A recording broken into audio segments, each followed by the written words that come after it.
All right, welcome everyone to tonight's meeting of the Clyde Sukeforth chapter of Sabre. I am Bruce McClure, the chapter chair, and we always hold our meetings in conjunction with the Gardner Waterman chapter of Sabre in Vermont. Dr. Clayton Truder, chair. Now, you know how we start these meetings. We go right to the poet laureate of the Society for American Baseball Research, Joanne Hulbert, with a poem. Joanne, how you doing?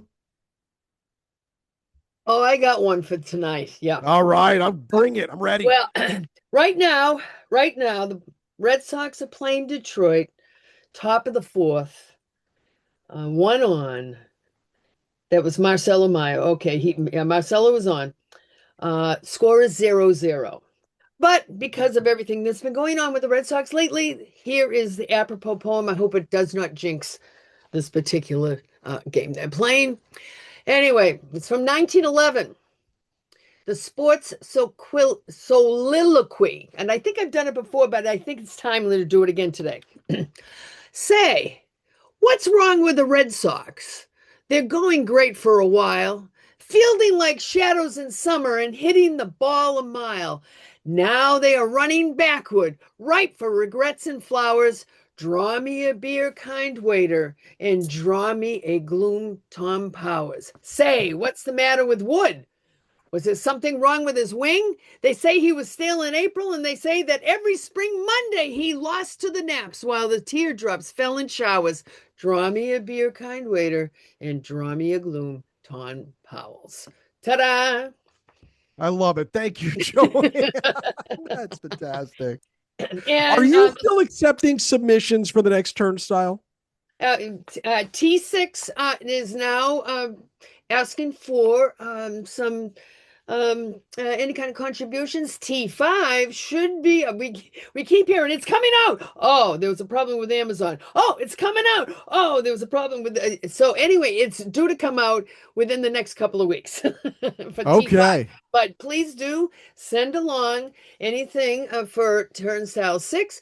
We accept memoir, creative fiction, poem, photography, artwork in particular, things of that sort.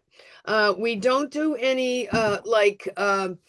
deep dives into technicals or anything like that. That goes on to National Pastime and the other magazines that are put out by Sabre. But we have sort of the fiction side of it.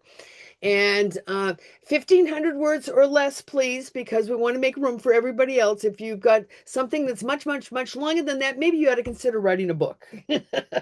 so, so think about that. 1,500 words or less. Hold it there. All right. How can they submit Uh, things to yes. Turnstile? You can find us on Sabre. If you go into baseball and the arts, Jay and I are both listed there with our emails and all. And other than that, that's pretty. I think that's pretty much the best way to do it. Okay. All right. If Okay. anybody has trouble finding any contact information, get a hold of me directly, Yeah. and Or I'll be yes, happy to. yes. Bruce can also go through the web and everything, and he knows There you where we go. are. Yep. Yeah. Roger Kaplan in the chat to Karen. He is respectfully asking her to have the Pirates stop beating up on his Reds. So, hey, next up, I want to thank everybody for voting in this year's elections. The results are in the, you're stuck with me. Yeah. I don't know if I should apologize or not, but you're stuck with me for another 2 years. Thank you for your support. I appreciate that. Molly and I enjoy putting these on every week, even though we are taking our little hiatus this summer. This is something that we really enjoy doing. We learn a lot from the presenters that come in, but we also enjoy our time with you. And I want to thank you for your support and your vote this time around. John Bauer has been returned to the secretary seat, and we thank him for his service and his continued service. John is a fantastic Sabre member who has done a lot of great research and presentations, and I owe him a slot because we forgot to schedule him for his last presentation, so I got to get him in too. But thank you, everyone, and look for us to be scheduling a ton of great stuff over the autumn program when we come back after Labor Day. So But if you're local, you know what to do. Save Sunday, May 24th, because we will be hosting a game day meetup at Delta Dental Stadium at One Line Drive in Manchester, New Hampshire, to catch the yard goats and the Fisher cats. We are also going to be setting up our table where we'll have a lot of great giveaways. We will be talking with people about Sabre. We'll be hanging around the table for a while to talk some baseball, talk some research, get some ideas, just generally be the community that we are. If you haven't signed up or you do want to go, send me an email directly and I will get you on the list. Where's Joe Ross? I am here. Oh, thank God Joe is here. You can't have a meeting without Karen hollering at Joe Ross. Thank you. We appreciate that, I'm sure. I mean, really. Hey, Joe, tell me what your favorite entry is in today of baseball history, would you please? Sure. There's a couple of things that are very important today. The first happened in 1963, and it's the death of the guy I consider the greatest pitcher in baseball history. Me. And that is Dickie Kerr. For those of you who don't know who the hell Dickie Kerr is, right? He is the pitcher who pitched for the Chicago White Sox in 1919 and won 2 games in the World Series. He's the only one working for the Chicago Cub. Everyone else was trying to throw the game. And he won 2 games anyway. That was Dickie Kerr. Now, the real history item comes from 1984. I think you all know that a fair ball that goes out of the park is a home run, right? Wrong. In Minnesota, at least, in the Metrodome, Dave Kingman of the Athletics hit one out of the park. Unfortunately, it went through a drainage hole in the roof. Mm-hmm. He got a ground rule double. And that's a little bit of what happened today in baseball history. The Metrodome was fun. There was some really cool stuff that went on in the Metrodome. When I was working for the Twins in Double-A in New Britain, Connecticut, it was around the time that Target Field opened up, and I was there for the last couple of years on the Metrodome. And every once in a while, one of the guys would come back down on a rehab assignment or whatever. And the stories that they would talk about things that just happened that you never really heard about. The place must have been wild. I would have loved to have lived up there just to experience a few games in that joint before they tore it down. Hey, Joe, tell us how to get it. Today in Baseball History is available to everybody on a daily basis every single day of the year. And you can get it by contacting me, Joe Ross, at jandeross@gmail.com. There you go. There you go. Now, with all due respect to everybody that I've talked about and to so far today, I saved the best for last. Megan Hanna, are you here? I am, yes. Indeed, you are. What did you do this weekend, my friend? This weekend, I did Yeah. nothing. Well, I just relaxed. I did absolutely nothing. so Before Megan that- buried the lead, so I'm just going to toot her horn for her. If you did not notice today's Monday message, the spring edition of Clyde's Vibes is out and proud, and it is 32 pages of incredible research and articles and all sorts of fabulous stuff collated, put together, and fashioned by Megan, and it is extraordinary. Well, If thank you you. haven't got it, I need for you to send me an email directly or Megan an email directly, mfullerhanna@comcast.net, and we will get you a copy of that. It should come out in a link on Friday as well in this week in Sabre, because we didn't get it in time for last week's edition. But even Gus amped it up this month in his column. I mean, now you've got him doing research, Megan. How do you do this? I don't know. I don't know, but I'm really excited about this issue. I think it's a really good one. I think there's a little something for everyone, and we received some really, really great contributions this month. Like really great. I mean, and both issues have been great, I think. So please keep the content coming because Yes. yeah, we can't do it without everybody. So The content that all of you have been forwarding to us is extraordinary, and we are so grateful that this newsletter has taken off the way that it has. But in turn, to have a person at the touch point of it all that has done such an extraordinary job of giving off the vibe of our chapter, being open and affirming, and inviting everyone in, no matter where they are on their baseball journey. uh, I can't thank you enough, Megan. You've done a oh, great job. Everybody here has done a it's been great fun. job when it comes to articles and whatnot. And I'm already looking forward to the summer issue. I haven't even gotten through the spring issue. But how are we doing for summer so far?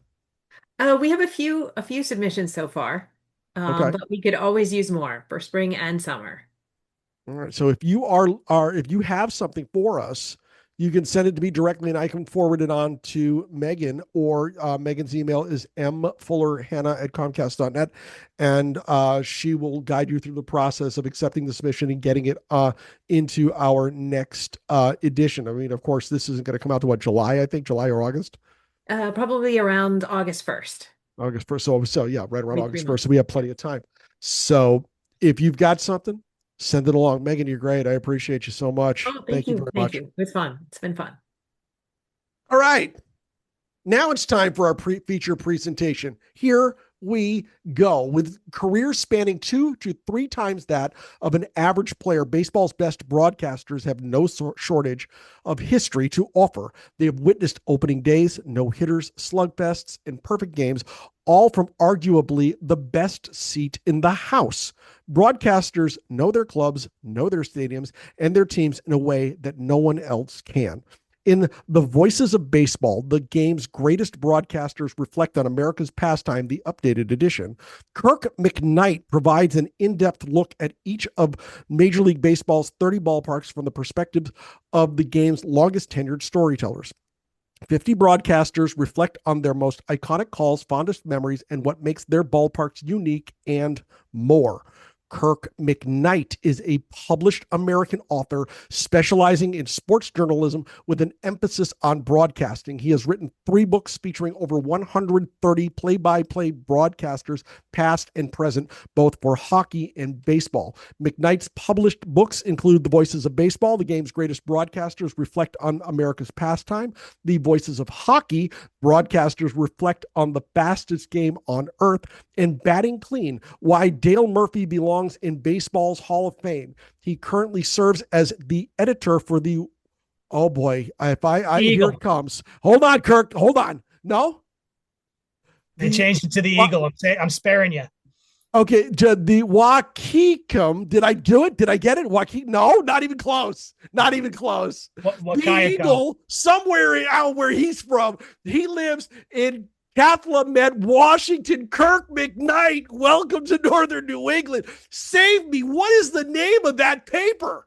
So it used to be called the Waukegan County Eagle. Waukegan is the name of the county. It's Okay. There's a lot of weird names in Washington State. I'm just going to tell you. There's Puyallup, there's Kitticat or Clickitat, and just you name it. So the newspaper changed this name though. We changed ownership and we just made it the Eagle.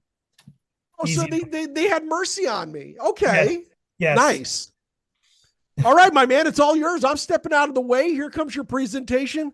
Go get them. I mean, yeah, okay. Thanks for sharing the slides. I'll get to these in a second. Somebody did say, let us note the passing of John Sterling. I was going to definitely mention that. John Sterling is one of the voices I talked to for both of my baseball books. Obviously, longtime voice of the Yankees, Paw Pinstripe. So I was really saddened this morning, or when I heard the news. I could tell the last time I talked with John on the phone that he wasn't all upstairs. I know that he's a very eccentric kind of voice. But you can kind of tell when people are starting to forget things. And he forgot who I was, and was kind of snide with me, honestly, because he's like, "Oh, so you're doing a book? So basically, I tell you my words, and then you go make money off of it." And I was I'm sitting going there, to pull this presentation down here. Go ahead, Kirk. I'm so I was sorry. like, "John, like, I've talked with you for like 3 books now. Like, what are you?"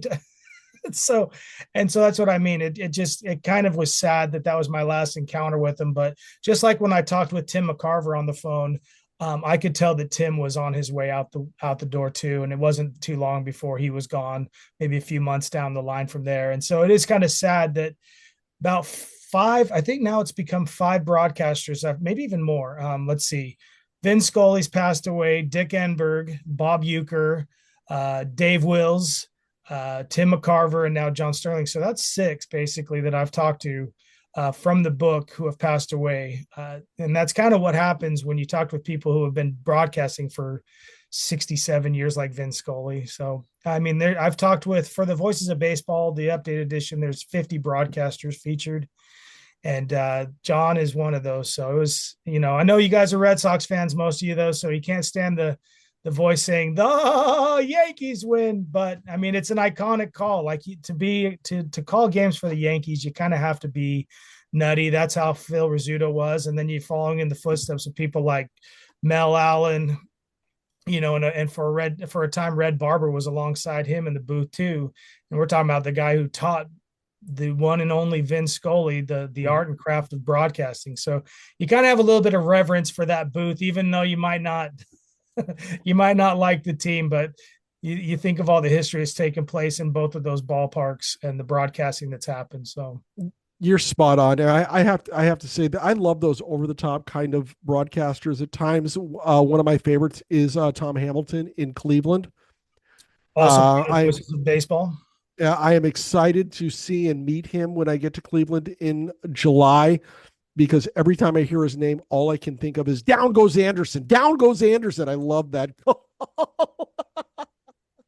But you're right. Yeah. John Sterling was a legend. I mean, he's going to get I'm into sad. the Hall of Fame posthumously, but sooner or later he will. He was actually on the ballot this last time, but Joe Buck got it instead. And Joe Buck definitely deserving of it, but it would have been nice for John to get that award before passing away, and it looks like it's going to have to be posthumously. Yeah. It is all yours, Kirk. Did you watch your presentation on the screen now? Oh, no, we can get to a second. I'll kind of preface it with setting up the book. I mean, I guess I probably should keep an eye on like the time. You got all the time in the world, my guy. Okay. So anyway, the Voices of Baseball, the concept of the book came about by me thinking, I want to write about sports. I want to write about baseball, but what can I do? And then I started thinking about what's unique about baseball, because having like pitched scripts to people in Hollywood before that, you realize that everybody's heard everything. They want to hear something new. They want to hear something fresh. So I'm thinking, okay, well, what can I do about baseball? And then I started thinking about all the different ballparks at the time that I'd been through.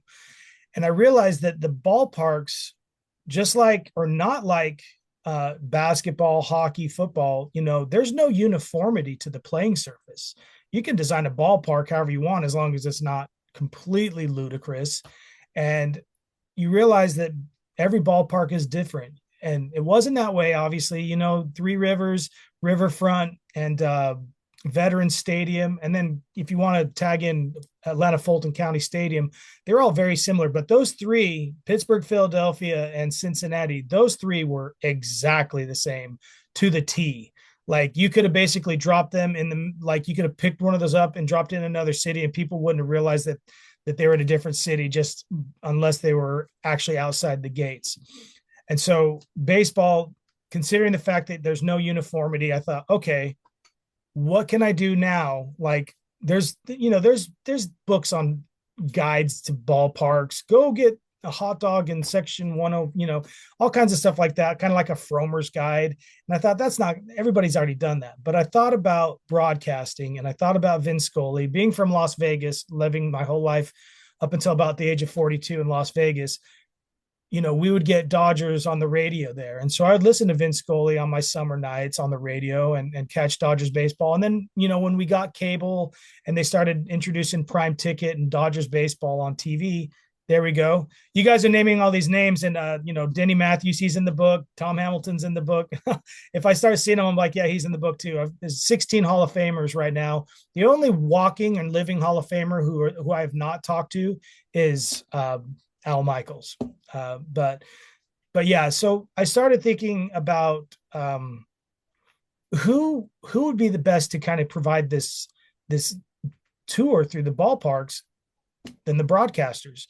Thinking of Vin Scully, he basically came over to Los Angeles from Brooklyn. He'd already broadcast a World Series championship in '55. Johnny Padres 1-0 shutout of the Yankees, and what a huge momentous occasion that was in Brooklyn. And 3 years later, here they are packing their bags for Brooklyn, and he goes along with them.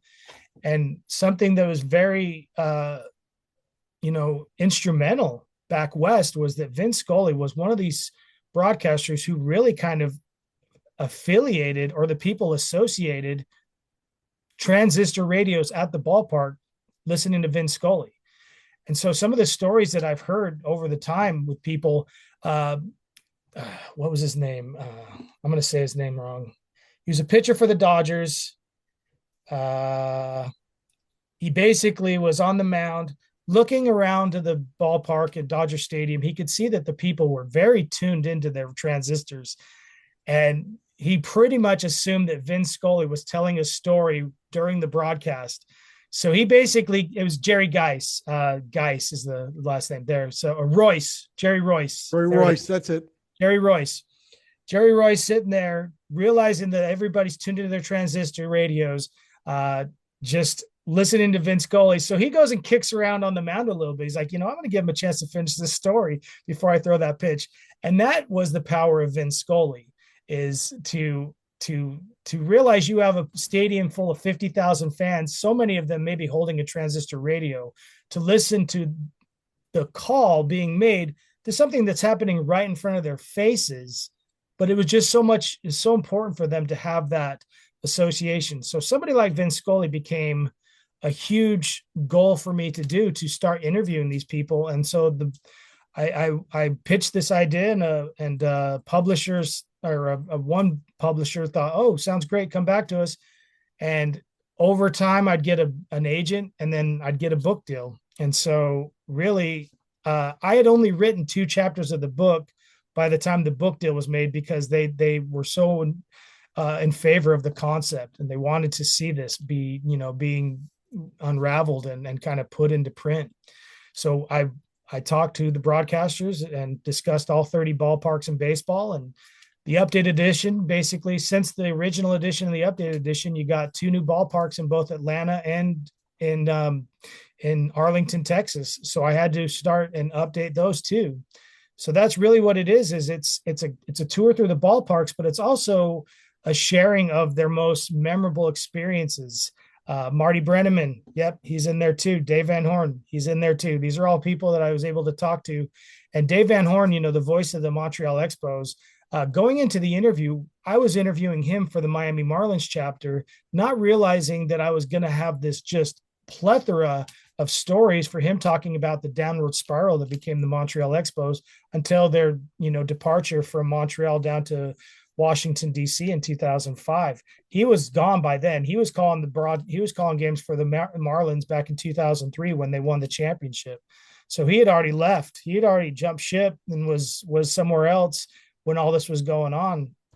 There's plenty of stories between 50 broadcasters, you name it. And so that was the concept. But as time went on, you start to realize it's more than just the dimensions. It's the way the ball is played. It is the way that general managers will draft and select and trade for players because of the ballpark, because of the dynamics of that ballpark. You guys are probably familiar with a lot of the ballparks, some of the more hitter-friendly ballparks. I guess we can bring up that slide right now. And I use New York Yankee Stadium as one of them because of the short porch in right field and left field, specifically the short porch in right field, but also Philadelphia's Citizens Bank Park, because these dimensions and the way the ball travels, especially in the summer when that air starts to heat up and it gets super thin, and you don't have marine layer just batting it down, these ballparks become shorter and shorter. Ballparks like Wrigley Field and Oracle Park in San Francisco become bigger and bigger or smaller and smaller depending on which way the wind is blowing. So I started to hear different versions of why the ball plays differently and what kind of effect the game could have on the game on a day-to-day basis. Len Casper, who now broadcasts for the White Sox, said Wrigley could be one of the toughest ballparks to hit in, and it can be one of the easiest ballparks to pitch in, depending on the wind. And then, if the wind's blowing out, it's the greatest ballpark for hitters in the history of anything. But when the wind is blowing in and coming back in, it's hard for it to escape that. It may be a little bit tougher for an outfielder to chase it down, but at least it's keeping it inside the dimensions and not a home run where it would be if the wind's blowing out. So there's a lot of elements like that. Some of these ballparks like Citizens Bank Park or Globe Life, not Globe Life, Great American Ballpark in Cincinnati. These are what they would call bandboxes because it seemed like the ball just soared out of there. So what do? You get ground ball pitchers. You don't get the high fastball throwing pitchers. You get a ground ball pitcher and get them to be, keep it in the yard, and you might have a little bit of success. I think Bronson Arroyo pitched for the Reds, and he was good in that ballpark because he was more of a ground ball pitcher.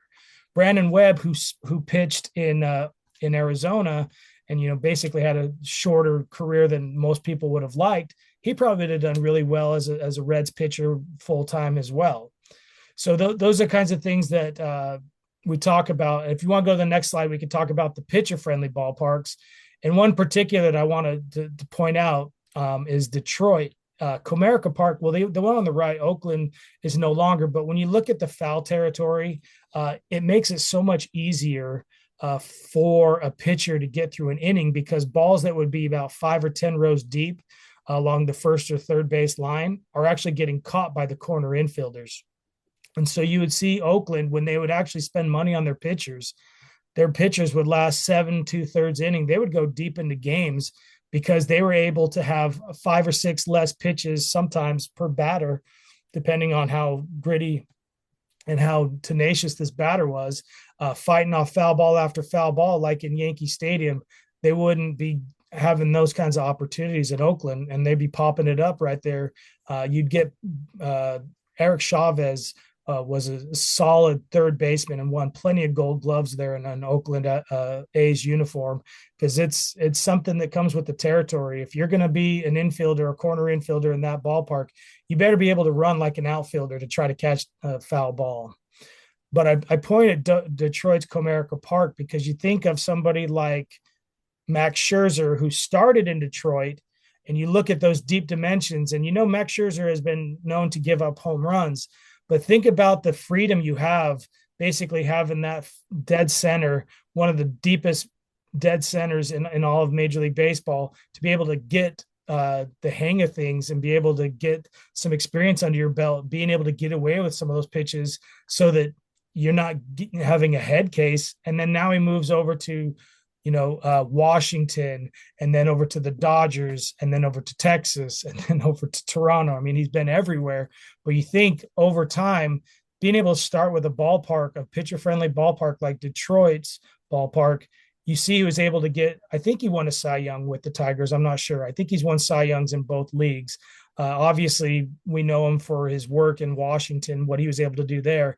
That is a fair ballpark. That's not necessarily a pitcher or a hitter friendly ballpark, but think of the time and the everything he was able to get under his belt in those early years of his career in Detroit to kind of tune himself up as a pitcher. I kind of want to see if anybody has any questions or comments before I start moving on to ballparks, because I know I've just rattled off a crap ton of stuff. We can move to questions and whatnot anytime you like. We typically do that at the end Oh, of our presentations. okay. Okay. However, if you want to take a few questions right now, we can open that up. If you have a question for our presenter tonight, Kirk McKnight, you heard the man. He's ready and willing to field your queries. Go down to the bottom of the screen, hit the react button. You'll see another button marked raise hand. Raise your hand. We can get you in line for questions with Kirk McKnight. Kirk, keep on going, man. I'm just sitting here babbling. I don't need to see me. All right. So I basically started going to more and more ballparks. I'd been to about 10 ballparks before I wrote the book. And since writing the book, I've been to another 12. I've been to 22. 4 of them are no longer. What happened to the broadcaster talk? Okay, there we go. So you want to know what happened to the broadcaster talk? Well, when you talk with these broadcasters, you get their insight into the ballpark, but you also get to ask them. One of the main questions I asked was, what was your most memorable game, most memorable experience? So talking to somebody like Vin Scully, his most memorable call was calling Hank Aaron, 7:15. Oh, He was on the ball. He was on the broadcast. That was his most memorable call as a broadcaster because of everything that was involved in it. He just happened. Vin Scully is one of those, and this is one of the things that Bob Costas said. You know, it was before Vin passed away, but Bob Costas kind of said, what a fortuitous career that Vin was able to have. Like, he would have been the greatest broadcaster pretty much. He would have been a Hall of Fame broadcaster if he'd have broadcast for the whoever what's. But you think about all the different experiences that he was able to do. I think he called 23 no-hitters. I think he called like 4 or 5 perfect games, and then called the World Series moments. Dodgers, obviously, he called 4 or 5 Dodgers championships. But being on the call, it just so happened to be the Dodgers playing against the Braves when Hank Aaron broke Babe Ruth's record. So you think of all these things, and being able to call and be behind the voice behind somebody like Sandy Koufax, but also being the voice behind somebody like Clayton Kershaw, or, you know, Johnny Padres shutting out the Yankees in Game 7 in 1955. Like, that was at Yankee Stadium. That team, that Yankee team, that 1955 New York Yankees team is probably one of the greatest teams to not win the World Series in that year. If you think about the team that followed after that, and you look at the roster and players like DiMaggio and Yogi Berra and on down the line, Mickey Mantle and all these other players, just think of beating them 1-0. Who does that? is there a broadcaster that you spoke to that you were surprised with the richness of the conversation that you had with him or her?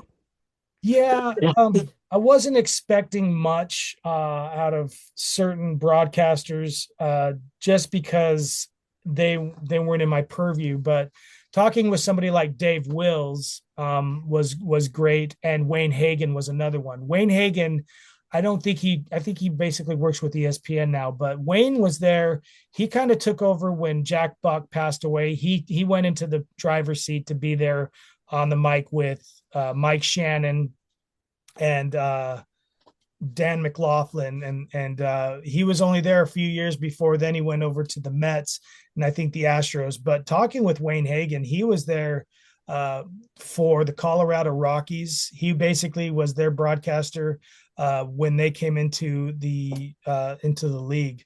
So being there and being in a spot where you're broadcasting, and the overall attendance on the season was 4.5 million, when they basically had predicted it wouldn't break 2 million, or maybe wouldn't even break 1.5 million, because they just didn't know if baseball would work in Colorado.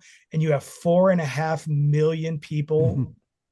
I mean, I don't know if the Dodgers have broken 4.5 million.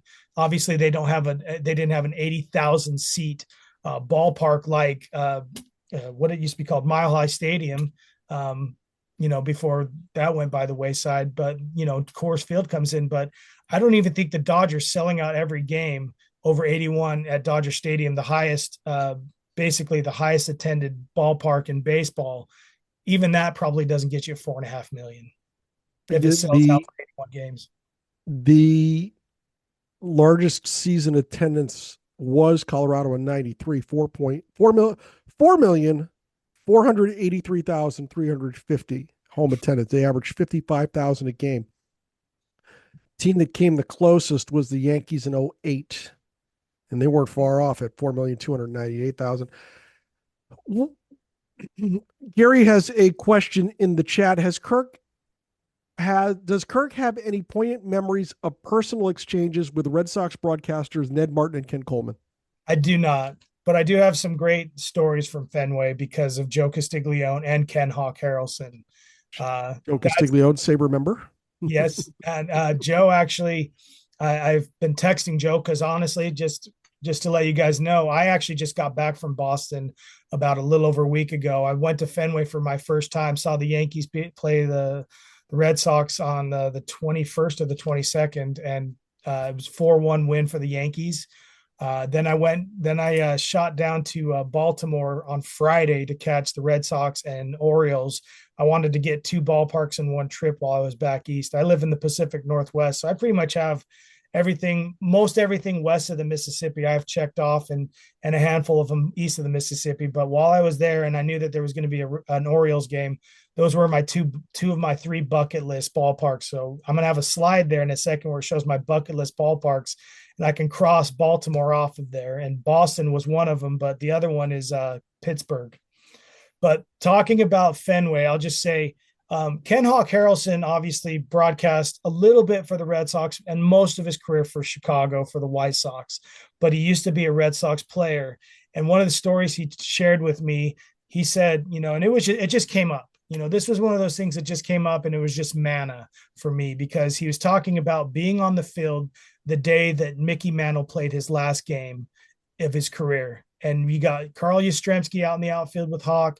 You got Rico Petrocelli. You've got all these other guys, and they're all crying. They're all crying out there in the field because they knew this was the end of Mickey Mantle's career, and they just knew what he meant to baseball. And as competitors against him in a rival team, all just crying because they saw that the end of the tunnel was there for him and they wouldn't see him in a Yankee uniform again. And I love that. Just a poignant moment to just add to a Fenway chapter that's full of just everything. When you think about Dave Roberts' steal in 2004, you think about that 2018 team that was just so unstoppable, one of the best teams in Major League history, and then just a ballpark that is unique in and of itself and the oldest ballpark in baseball. Did you have a formula for how you wanted an interview with a broadcaster to go, or were these just conversations that that germinated organically? So with this being my first book, I was pretty timid in the interview process, and I wrote down note cards and I just stuck it to 3 or 4 questions. But then I got a little bit more under my feet and a little more ground under my feet. The original formula was basically what makes your ballpark unique from the others, and how the ball is played, basically calling the games, and then what's your most memorable experience from that booth specific to that ballpark. As time went on, you realize you got Pat Hughes on the road, Game 7, 2016. I'm not going to not ask him about the Cubs winning the first championship since 1908, because there was never baseball wasn't even on the radio. Right. He was going to be the first person to broadcast a Chicago Cubs World Series win. Just a huge mantle that was taken on. He had a career so far in Milwaukee for however many years before coming over to the Cubs, but that was a mantle that he took on, just like Tom Hamilton in the opposite booth in that World Series, realizing that if they were to win that series, this would be the first broadcaster to call a Cleveland Indians, because they were the Indians at the time, World Series win in, what was it, 68 years at that time, by 2016, maybe closer to 70. I'm not sure. That's I never thought of that. Either. I was all in on the Cubs back then. I didn't think of a lot of things until broadcasters brought to my attention. Like, I never even realized that Arizona is the 3rd highest altitude in all of baseball. When you're in Arizona, you're not thinking of mountains, you're not thinking of altitude, but it is. And when Vegas actually gets the A's, Arizona's going to take the 4 spot and Vegas is going to take the 3 spot, because Phoenix is I think 100 or 200 feet, lower altitude than Las Vegas. And those are things I was bringing up to, being from Las Vegas and seeing this announcement. I was telling them, like, listen, you're going to have to realize that this game is going to play differently than you would expect, because we're in extremely high temperatures. Unless you have some kind of climate control with that altitude and those high temperatures, this ball is going to fly out of here like nobody's business once the summer months start coming through. They have that problem in Vegas with the AAA A's. Yeah, the ball flies. Yes. Yeah, if you I've watch been at that them on ballpark, that ballpark up in Summerlin, I went to it before COVID. Basically had everything going haywire and people not going out to the games. I expected a hitter-friendly ballpark, and it was just like a lot of ballparks. They're built for triples. They try to the people who design these ballparks want to have these angles because they want and make it tougher on the right fielder or the center fielder, and basically get more triples. Or if these fielders, they have the shorter fences and they want them to basically get these home run grabbing catches.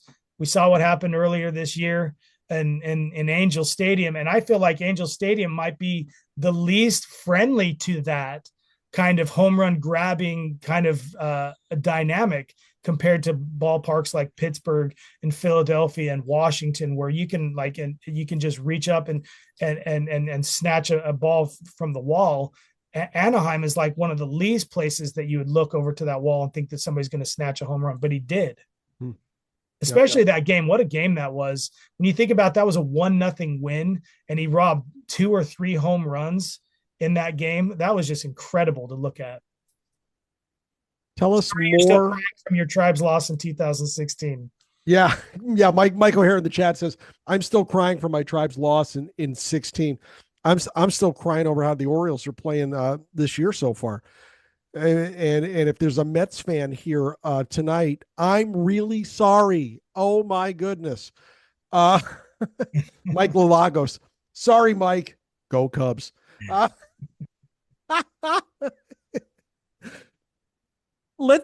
us more about what you had planned here with the book and visiting ballparks and such. Molly's bringing back the slides for you. Should she jump a page? You know what? I realized that maybe I cut and paste the dynamic on top of the foul territory, and that's probably my bad. Somebody said those dimensions are the same.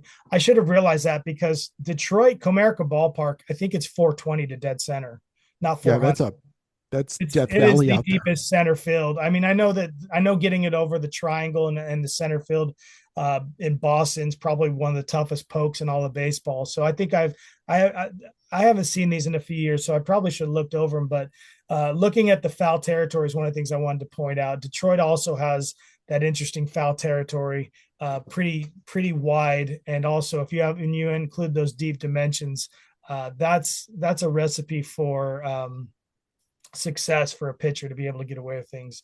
Marine layer in Seattle, that was another thing. See, yeah, somebody mentioned the marine layer. That was a thing that I didn't recognize as much. And I should have, having grown up on the West Coast and going to Dodger Stadium, going to Anaheim. But they're enough inland that it's not as much of a problem as it is in ballparks like San Diego, San Francisco, and Oakland, when the A's were still playing in Oakland. And he said Seattle as well.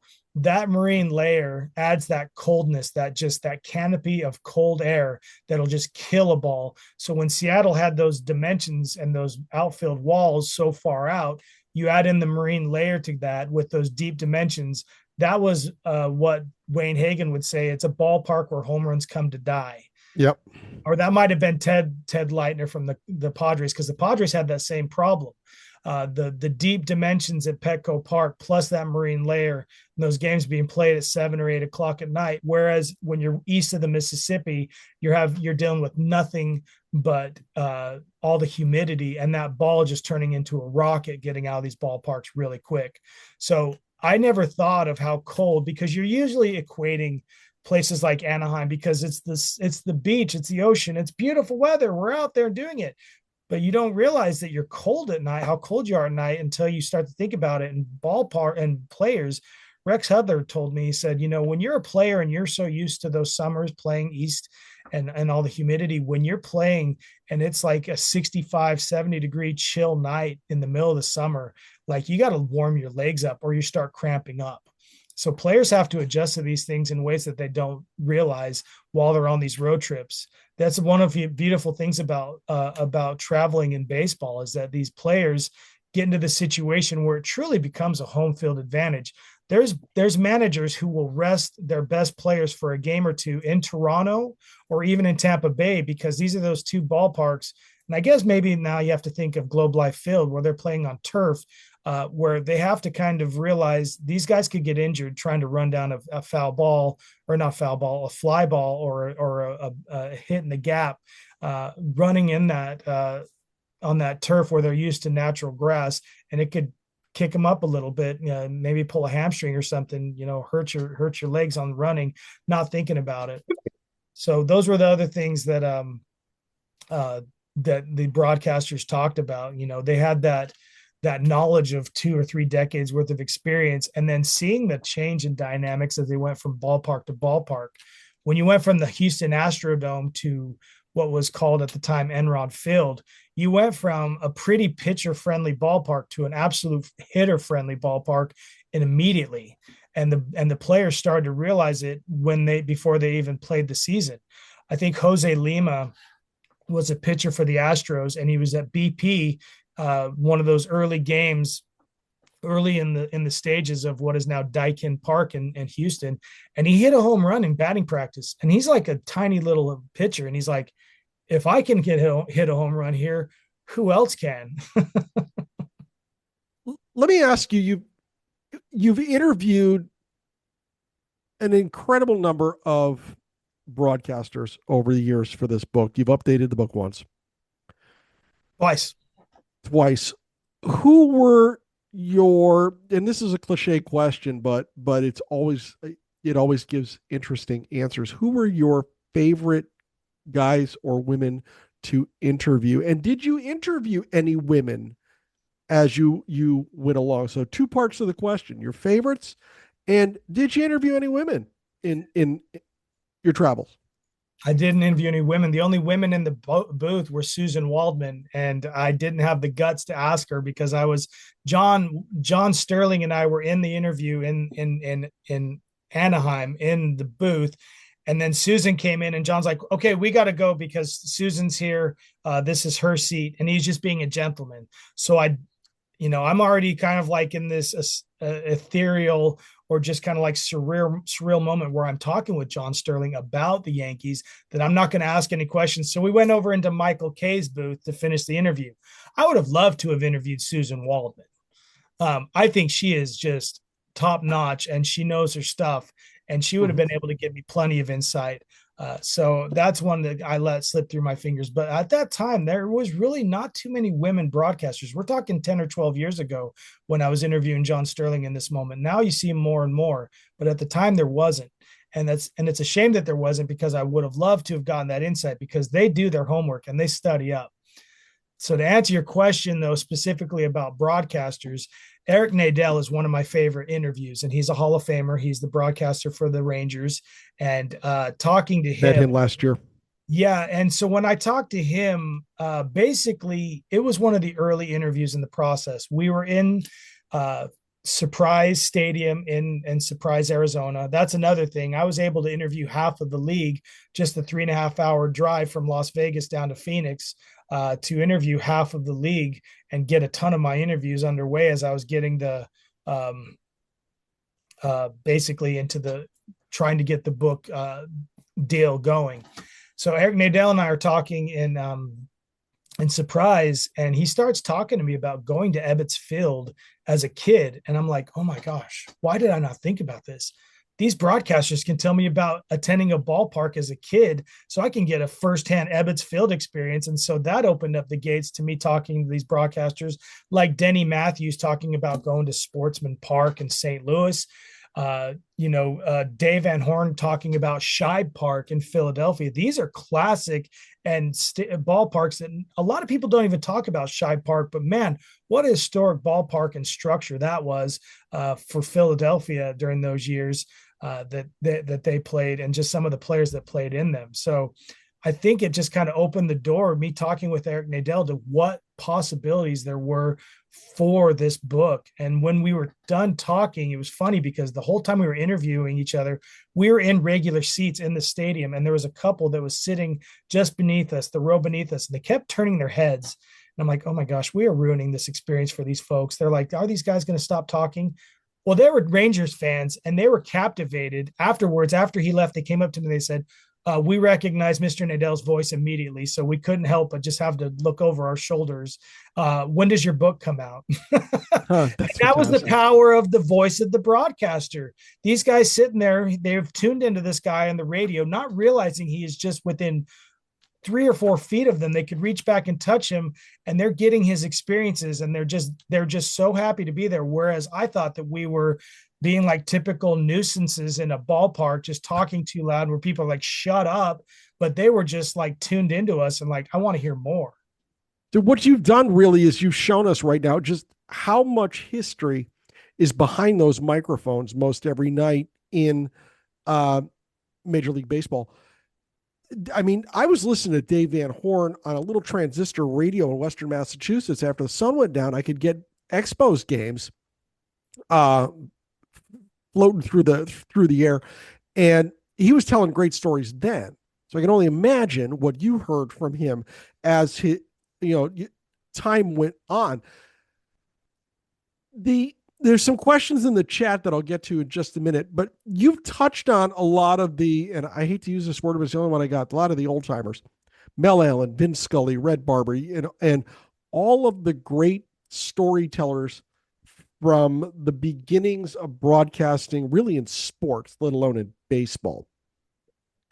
As you've been interviewing broadcasters, have you seen any difference in the way they approach a game or storytelling now as it was years ago, even before we were even thought of, let alone when we were kids? Yeah, definitely, because you'll see more and more of former players being in the booth now. Of course, like players like Phil Rizzuto becoming broadcasters, Jerry Coleman being a broadcaster, it did happen, but it didn't happen nearly as often as it does now. And getting that insight from a former player to be a color commentator and kind of help add to the broadcast by giving that insight. One of the things that Tim McCarver said, he gave a lot of props to David Cohn. David Cohn being obviously a Hall of Fame. I don't know if he's made it to the Hall of Fame yet. Has he? No. That's long overdue. So somebody like David Cohn, who has been here, there, and everywhere with World Series pitching, and basically being able to tell what he thinks as a player with experience, what's going to happen now. And maybe obviously it happens. Sometimes it doesn't. And Tim McCarver being a former player, that is a perfect example. A lot of people probably know this story. Tim McCarver, Game 7, 2001, on the broadcast with Joe Buck, saying the Yankees are playing their infield in, but the problem with that and a pitcher like Mo Rivera is that he sometimes jams up the players, and you get these deep infield pop-ups. Not even a pop-up, deep infield kind of things that go to the deep. And exactly on the next pitch, that's exactly what happened. Jeter couldn't get to that ball in time. Gonzalez scores, or whoever scores. That is perfect. It was Gonzalez. It was perfect encapsulation of exactly what he said. And in the booth, Joe Buck high fives him as he's saying the Diamondbacks win the World Series because of that.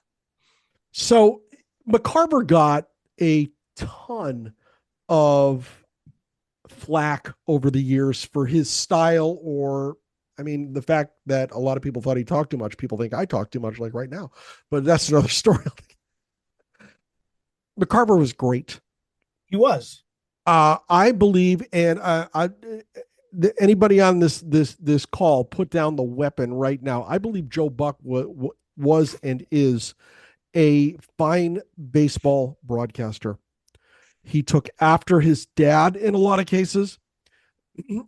over the years, his calls became much different because he became a seasoned broadcaster, and, and maybe a little full of himself. I don't know, but he has been consistently good for a number of years. Moved away from baseball into football now. Of course, that's, I guess, his one true love. But I never had a problem with him behind the mic over the years. Who's your favorite broadcaster, Kirk? Right now? Yeah, anybody. Now, I mean, historic, whatever. Vin Scully is my favorite broadcaster of all time. I don't think I can ever go away from that. John Miller is probably my favorite broadcaster currently broadcasting. Okay. And I know that John Miller, like it's just such an art for him, and he's just done it for so long. And he can do it in his PJs, and I've seen him in his PJs in the Scottsdale Hyatt lobby while we did the interview. So I'm not sure we needed to know that. No, it wasn't his PJs. It was just he was just in gym shorts and a t-shirt. We're just having this conversation, but that is my knowledge of John. And I've been on the press level with John a couple of times, both in San Francisco and in Scottsdale, in the ballpark in Scottsdale, and very informal a lot of times. I mean, it's not like he dresses like a Hawaiian shirt or something like that. But I mean, just nothing but professionalism behind the mic. I love talking with him, and his insanely vast memory. And that's one of the things that I will attribute to the broadcasters is these guys talking to Vin Scully in 2014. He's talking about Hilda Chester. I think that was her name, who used to come to the ballpark at Ebbets Field, basically with hardly any means whatsoever or money, but she was there every day watching the Brooklyn Dodgers. And she was a famous figure around that ballpark. And he's talking about this in 2014 as if it was the day before. We're not talking about the 1988 home run. We're talking about 30 years plus before that 1988 Kirk Gibson home run. He's talking about all these instances as if they happened the day before. It is amazing. And John Miller was much like that as well. Talking about Barry Bonds breaking McGuire's record, breaking Hank Aaron's record, and then also talking about Cal Ripken breaking Lou Gehrig's record, because that was when John Miller used to broadcast for the Orioles. That's right. But obviously it was a Sunday night. It was a ESPN special game. Mm-hmm. John Miller didn't have to travel far because he was still with the Orioles at that time. This was before he came over to the Giants. So you see all the stuff that John has been able to be party to. Couple of World Series in Oakland, the 83 World Series for the Orioles, 3 World Series for the Giants. I mean, this guy has been very fortunate to be able to get to what he has done over his career. And I still love the way he calls a game. How did you determine whose story was going to be told in the book? I mean, the book's pretty long, so I didn't really cut too many out. Nice. Obviously with an updated edition, the Kansas City chapter, I had to cut a couple of stories out because I realized that's the beauty of updating a book, because sometimes the greatest and most memorable moment for a broadcaster would be winning it on the final day of the season, long out of any playoff contention, but at least that walk-off win in Kansas City in 2000, I think it was 2013 or something, where they assured themselves of not having a losing season. But then talking to the same guy, Ryan Lefevre, he's the lead broadcaster right now, basically for the Royals, talking to him a few years down the road, now after he's been able to call a Game 5 World Series win, first championship in 30 years for the Royals. Obviously that goes in, and the walk-off home run in 2013 goes out. That's just, it has to be that way. Did you ever get to talk to Jerry Remy? I did not, unfortunately. That's too bad. Remdog was loved here in New England, and Remdog.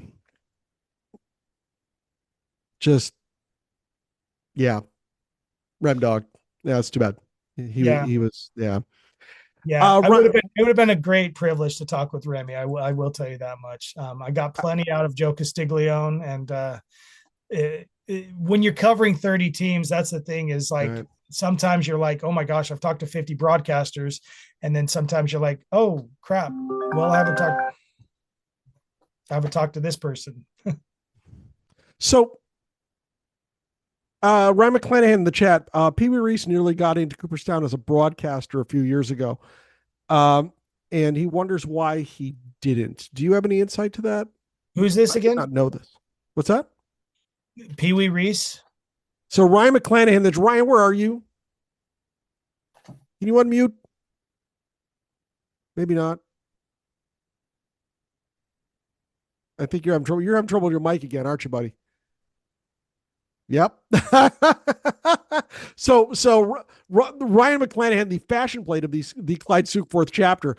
I think what happens when he tries to unmute is that his mic is overwhelmed by his fashion sense, and he can't. The mic just doesn't work. Ryan's laughing on the. So he says Pee Wee Reese nearly got into Cooperstown as a broadcaster a few years ago. I didn't know this. Do you have any insight on that? I never knew this. This is something I'd have to go look. Kirk doesn't have any insight on that, and that's okay. He also says broadcasters that you sit there and say, why are these guys not in yet? I think Dizzy Dean, I'm not sure if Dizzy Dean got in or not finally, but he's one of those that has been, and any one of those Braves broadcasters, Ernie Johnson Sr., Pete Van Wieren, Skip Carey, those three right there in and of themselves, why? And that becomes a question these broadcasters ask after the fact, is how come these guys are not in the Hall of Fame yet? That's a very good question. Ryan also says Wade Hoyt being the first player in the booth, he believes. I think that's true. I think there's a story I think there's a story about Hoyt in the book as well. But yeah, you can see what happens when they have that insight. They're great for color commentating. They might not be the kind of storyteller and move along the ways as they are, but in both baseball and hockey, having former players be the color commentators really helps with the flow and really kind of lets them throw that little anecdote in there, or just that little maybe tidbit of knowledge that makes it go a little bit longer. Yeah. So you had a bucket list of things that you wanted to get to, or ballparks you wanted to get to. Lay it on me. So my bucket list ballparks before this last weekend, the three remaining were Fenway, Camden Yards, and PNC Park. And I was able to knock out both Fenway and Camden Yards last weekend. So that was in and of itself a journey for me.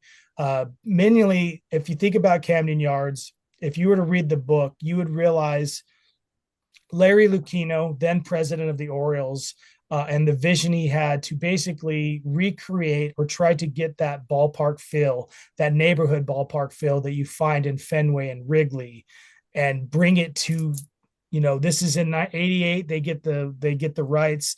They break the ground on the ballpark, 88, 89. The Orioles are in the midst of one of the worst seasons in the history of the major leagues, but they're trying to have some kind of semblance of, hey, let's get something, let's get some hope of something.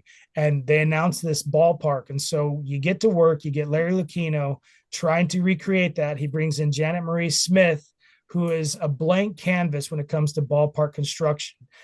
Basically, John Miller said, you could have told her that, hey, Pittsburgh, Three River Stadium in Pittsburgh, that's the way we want it to be done. And she would have done it. But she goes in there and Larry Lucchino says, okay, let's have this basically be like the old neighborhood feel. Now, when you go to Baltimore, you see the B&O warehouse. Obviously, that is the feature of all features at Baltimore. There's no getting around it. It is like the Green Monster at Fenway. When you look at this landscape beyond the outfield, you cannot escape it. It spans the whole right field all the way to dead center, and then some, and keeps going. The only reason it doesn't keep going to the ballpark is because you have to curve back to left field. That's right. So they were saying, let's take out this warehouse so you can see the bay. And she said, if you want to have this old neighborhood feel, you need to make this ballpark look like it was constructed the same day or same year as this warehouse. That's how you're going to get that feel. And we see what it did. And obviously, what better way to really bring people to the knowledge of that over the first 2 or 3 years of the ballpark as Cal Ripken chasing Lou Gehrig. And they use that warehouse and they use those windows to sit there and drop down the number. He's getting closer and closer. And everybody turned to that warehouse because it was right there in plain view for everybody until the day that they dropped the one that was the one that passed the Iron Horse himself, you know? And so that is how a ballpark obviously just the realization of everybody's dreams, and it changed the whole ballpark experience to the point that now ballparks were like, okay, we need to do this. San Diego did something similar, and Larry Lucchino was the president of operations in San Diego trying to do this again. There was so much backlash and so much delay with the city, and basically that structure sat there unfinished for a while. People thought it was going to be like the World's Fair in New York. Like, is this just going to sit here like a lump of steel and just take up like our eyesight and just be an eyesore? So Larry Lucchino, by the time they actually constructed the ballpark, he was already in Boston, basically being the GM and doing what I don't know if it's GM or president of operations or whatever it was. Yeah. He wasn't there to see it come to fruition in San Diego. San Diego is another one of my favorite ballparks that I've been to where you see that feel. In fact, before going to Camden Yards, San Diego was my second favorite ballpark to Oracle Park in San Francisco. Now it's Camden Yards, then Petco Park, 2 and 3 there. I will tell you, Janet Marie Smith is a elite Sabre member, and Janet Marie Smith should be in the Hall of Fame. Emphasis added because it's true. Janet Marie Smith needs to be nominated and elected to the Baseball Hall of Fame now for what she's done for Major League Baseball. And I'm going to get one last lick in here before we close this out. Oh, actually, 2. 1, your hockey book. Did you happen to talk to Chuck Caton? Absolutely. Oh, He was the second broadcaster I talked to. I've talked to 65 broadcasters for hockey, about 12 or 13 Hall of Famers, but Chuck Caton was one of them. Okay, the reason I asked that question is that my first big boy job was with the Hartford Whalers. There you go. And I know Chuck. Yeah. I haven't spoken to Chuck in decades, but salt of the earth, a wonderful man who frankly got jobbed at the end of his career. And Chuck Caton was great. And I have to agree with you. Dale Murphy belongs in the Hall of Fame at the same time as Janet Marie Smith right now. So there. Hey, you know what? Let's do this again Wednesday night. What do you say? We're going to do this Wednesday, May 6th at 7:30. When we're going to have Cape Cod League historian Mike Richard in his presentation, Cape Cod Baseball, where the stars of tomorrow shine tonight. The sign-up link is available in the chapter meeting booklet and at the Sabre events calendar. And finally, if you're a baseball fan watching on YouTube and you like what you see, please like this video and subscribe to our channel to be alerted to each of our weekly uploads. And if you're not yet a member, why not? You need to join the Society for American Baseball Research, the premier baseball community. Offering an amazing baseball buffet of options to explore your fandom, Sabre boasts more than 35 different research committees, over 80 regional chapters, and innumerable opportunities to connect with baseball minds across the world, like Kirk McKnight. For more information, go to sabre.org today. Kirk McKnight, you are extraordinary. Thank you very much. Thank you, guys. Appreciate you. Let's get everybody out of here so we can watch a little bit of baseball. We'll see you Wednesday. Have a good night, everybody.